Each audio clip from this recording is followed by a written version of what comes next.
SLBC టన్నెల్లో చిక్కుకున్న engineer Gurpreet Singh కుటుంబ సభ్యులు టన్నెల్ దగ్గరకు వచ్చారు. పంజాబ్ సరిహద్దు గ్రామానికి చెందిన గుర్ప్రీత్ సింగ్ 20 ఏళ్లుగా రాబిన్స్ కంపెనీలో పనిచేస్తున్నాడు. జనవరిలో జరిగిన లోడి ఉత్సవాలకు స్వగ్రామం వెళ్లాడు గుర్ప్రీత్. అతని కుటుంబ సభ్యులతో సంతోషంగా గడిపాడు.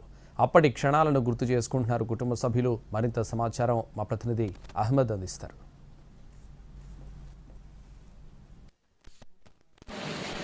ఎస్ఎల్బీసీ టన్నెల్లో చిక్కుకున్నటువంటి ఇంజనీరు గోపీ సింగ్ కు సంబంధించినటువంటి బంధువు వర్గము ఇక్కడికి చేరుకుంది. వారు 3 రోజులుగా गोपी सिंह को संबंधिंచిన आचूकी కోసం నిరీక్షిస్తున్నటువంటి పరిస్థితి. शनिवार को ये हादसा हुआ ना, वो सुबह बात हुई उसकी आपसी घरवाली से 6 बजे, तो 8 बजे ये हादसा हो गया. हमको 9-10 बजे हमको मालूम हुआ, इधर से फोन गया कि ये वाला हादसा हो गया. उसके बाद उसका गुरप्रीत का साला इधर आया हुआ था. ये जो पहले जेपी में काम किया था, फिर रोवन में हो गया. तो ये गोपी जो है अपना ऑपरेटर था, मशीन ऑपरेटर था, ऑपरेटरी का काम करता था जी इधर टीएमबी मिशन टीएमबी में. हाँ, तो ये जी चांचा का हादसा हो गया. तो हमारी हाथ जोड़ के बेनती है इधर सरकार को कि जल्दी से जल्दी गोपी होना को बाहर निकाला जाए. आप बोलिए चाचा, कब आए थे आप इधर? आने के बाद किसी को मिले यहाँ के ऑफिसर, क्या बता रहे हैं आप? कंपनी वाले को वही आन के बोला कि यहीं सालों को चले जाना है. कितने साल करे थे आप इधर काम? सर मैं इधर 8 से लेके 9-10 3 साल काम किया इधर गुरप्रीत के साथ. दूसरी साइड में सी पॉइंट में.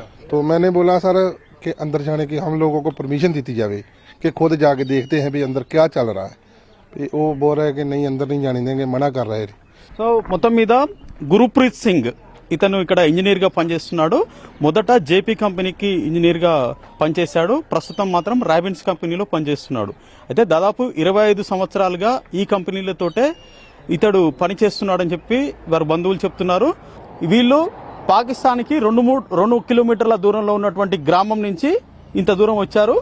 అయితే 25 సంవత్సరాలుగా ఇక్కడ పనిచేస్తున్నాడు. ఇంటి దగ్గర తల్లి, భార్య, పిల్లలు, తండ్రి, ఇతర కుటుంబ సభ్యులంతా కూడా గడిచిన వారం రోజులుగా, అంటే దాదాపు ఇవాటికి 7వ రోజు, వారం రోజులుగా ఏడుస్తూ కూర్చున్నారు. సో వారి బాధ చూడలేక అసలు ఏం జరిగిందో మీకు లోపలికి పోయి మేము చూసొస్తామని చెప్పేసి వారికి ధీమా ఇచ్చి నేను వచ్చాను అని చెప్పేసి వారి బాబాయ్ చెప్తున్నాడు.